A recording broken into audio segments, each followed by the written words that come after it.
మరి చదువు కొనడమేనా? మనం జేఈఈ చూసుకున్నా, నీట్‌లో చూసుకున్నా 1, 1, 1, 2, 2, 2 ఈ పిల్లలే ఆ ర్యాంకులను పట్టుకెళ్ళిపోతున్నారు. మరి గవర్నమెంట్ కాలేజ్‌లో చదివే స్టూడెంట్స్‌కి గవర్నమెంట్ ఏం చేయలేదా? వాళ్ళకి అర్హత లేదా? అన్నది ఒక డౌట్. మ్యామ్ మామూలుగా మీరు చూస్తే దీంట్లో చిత్తశుద్ధి ఉండాల్సినది ఎంతైనా ఉంది. ఏంటంటే మనం చూస్తే మనకేమనిపిస్తుందంటే ఓహో! ఈ కార్పొరేట్ కాలేజెస్‌కి వెళ్తేనే కాంపిటేటివ్ ఎగ్జామ్స్ కొట్టగలమేమో అనే మైండ్ సెట్‌ని తీసుకొచ్చారు. హ్మ్. యాక్చువల్‌గా అది కాదు. అంటే నేను ఎగ్జాంపుల్ బీహార్‌లో సూపర్ 30 అని చెప్పేసి ఆనంద్ సార్ ఉంటారు. ఓకే.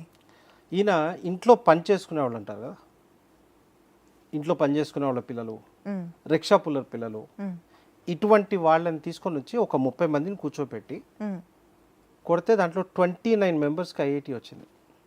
30కి. 30కి 29 దానికే ఆయన్ని సూపర్ 30 అంటారు. ఓహ్! అది ఒకసారి చేస్తే ఏదో లక్‌లో జరిగిందనొచ్చు. గత 10, 15 సంవత్సరాలు చేస్తున్నాడు ఆయన.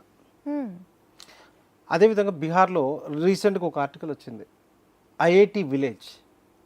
ఏంటి అంటే ఆ విలేజ్‌లో ఏసీ రూములు కాదు, లేకపోతే సరైన క్లాస్ రూమ్ కూడా లేవు మ్యామ్. గవర్నమెంట్ కాలేజ్ ఎట్లా ఉంటుందో ఆ స్టాండర్డ్‌లో ఉండే ఒక ప్రైవేట్ ఇన్‌స్టిట్యూషన్. హ్మ్. అదేంటి అంటే ఆ ఊర్లో ఒక స్టూడెంట్ ఒక 15 ఏళ్ల క్రితం ఐఐటీ కొట్టాడు. ఒక స్టూడెంట్. స్టూడెంట్ కొట్టిన తర్వాత ఏం చేశాడంటే ఓకే నేను ఐఐటీ కొట్టాను. సో నా ఊరోళ్ళకి కూడా ఈ ఐఐటీలో సీట్ రావాలి అనే కాన్సెప్ట్‌తో మనోడే స్టార్ట్ చేశాడు. హ్మ్. ఆయన ఒక్కడి కృషి ప్రతి సంవత్సరం ఆ ఊళ్ళో 30, 40 మంది చిన్న పల్లెటూరు మ్యామ్. అబ్బా! 30, 40 మంది ఐఐటీ సీట్స్ కొడుతున్నారు. అంటే ఒక్క వ్యక్తి 30 మంది, 40 మందిని చేపిచ్చే ఒకళ్ళు కాదు ఇద్దరు మనకి బీహార్‌లో కనపడుతున్నారు. ఆ రకమైన ఇద్దరు ఇండివిడ్యువల్స్ తీసుకునేది ఒక గవర్నమెంట్ తీసుకోలేదమ్మా.